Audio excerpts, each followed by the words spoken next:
All right, so here, find the quotient of x squared plus 3x minus 12 divided by x minus 3. Again, same scenario happens, this breaks, and then the x squared plus 3x minus 12 gets stuck inside the trap. So we have x minus 3 on the outside, and then x squared plus 3x minus 12 inside there.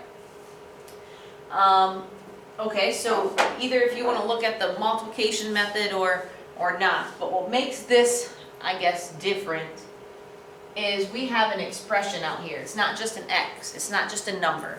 We have an x minus 3. So really though, all that matters is you just look at the x. Okay? So thinking back to what we did just the last 3 examples, you can say the first thing you can ask yourself is x times what gives me x squared? Or you can say x squared divided by x is x, so x is going to go up here.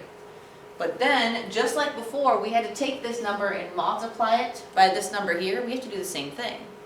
So x times x minus 3, so in step 2, we're doing x times x minus 3, which is x squared minus 3x. That's the number that goes here. So x squared minus 3x. And do you remember what we do with that?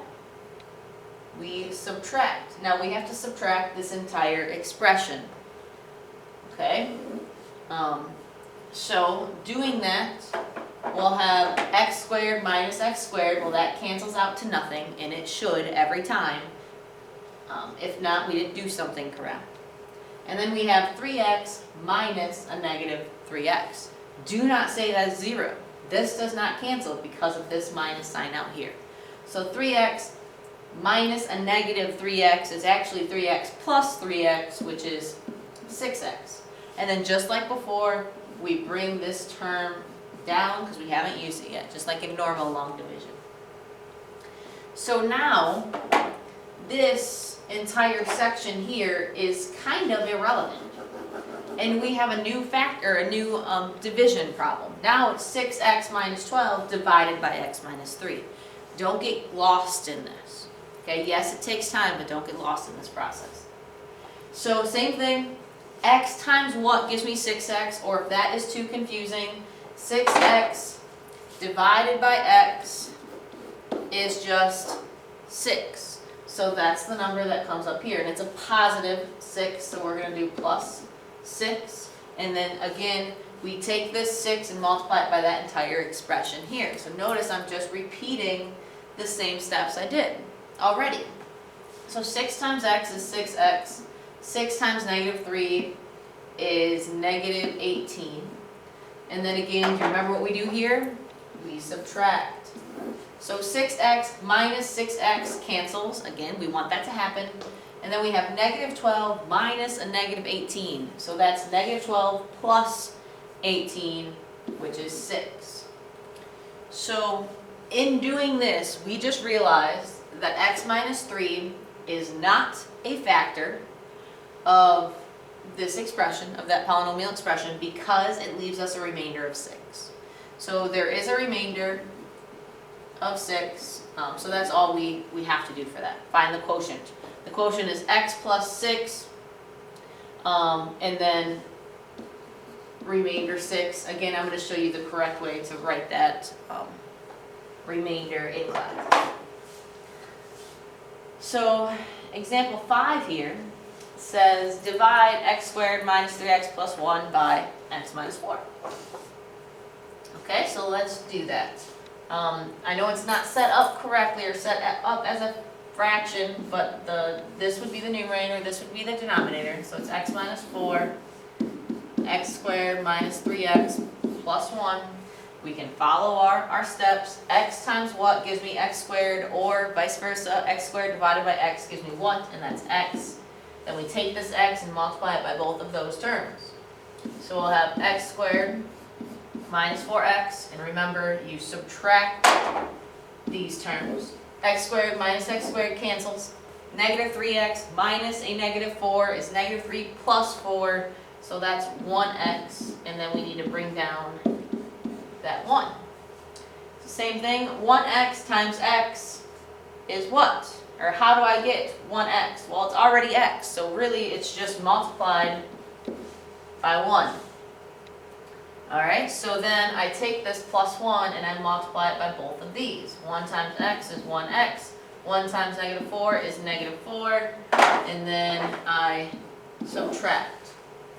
So 1x minus 1x, that cancels exactly like we want it to. So this cancels out, and then we have 1 minus negative 4, which is actually 1 plus 4, which is 5. So again, we have a remainder. So because there is a remainder, we know that x minus 4 is not a factor of x squared minus 3x plus 1.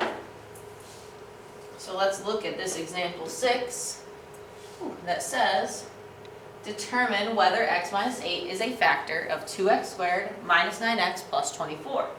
I'm going to start this for you, but I want you to try to finish it. So again, this is basically saying divide. And if it has a remainder, if it has a remainder other than 0, then it is not a factor. The remainder has to be 0 in order for it to be a factor. So we'll set it up, x minus 8, and then 2x squared minus 19x plus 24.